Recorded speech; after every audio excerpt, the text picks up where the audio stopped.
TTD Kalyanakatta తదితర ప్రాంతాల్లో విధులు నిర్వహించే మహిళా క్షురకులకు ఏ రాజకీయ పార్టీ అయితే న్యాయం చేస్తుందో రానున్న ఎన్నికల్లో వారికి తమ మద్దతు ఉంటుందని టీటీడీ మహిళా క్షురకుల వ్యవస్థాపకులు మరియు అధ్యక్షులు రాధాదేవి తెలియజేశారు.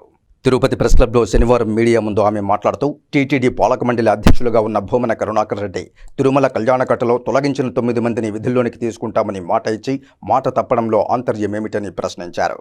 నాయ బ్రాహ్మణులు కళ్యాణకట్టలో పనిచేస్తున్న వాళ్ళు మేము ప్రైవేటు శ్రీ లక్ష్మీ నరసింహ ప్రైవేటు కంపెనీలో చేరము అన్నందుకు వాళ్ళని 9 మందిని సస్పెండ్ చేయించి ఇప్పటి వరకు వాళ్ళని విధుల్లోకి తీసుకోకుండా వాళ్ళని తిప్పించుకుంటున్నారు.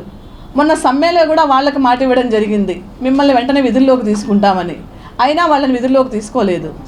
ఈ మధ్య కొన్ని దేవాలయాల్లో నాయ బ్రాహ్మణ నాయకులను చెప్పుకున్నటువంటి యానాదయ్య, పుల్లయ్య అన్ని దేవాలయాల్లో కూడా వెళ్ళి వీళ్ళని ఎలక్షన్కి వాడుకుంటూ ఒక ఎన్నికల నియామావళిని తప్పి వాళ్ళతో ఫోటోలంతా తీయించి దాదాపు 19 మంది సస్పెండ్ అయ్యారు. దీనికి ఎవరు బాధ్యత వహిస్తారు?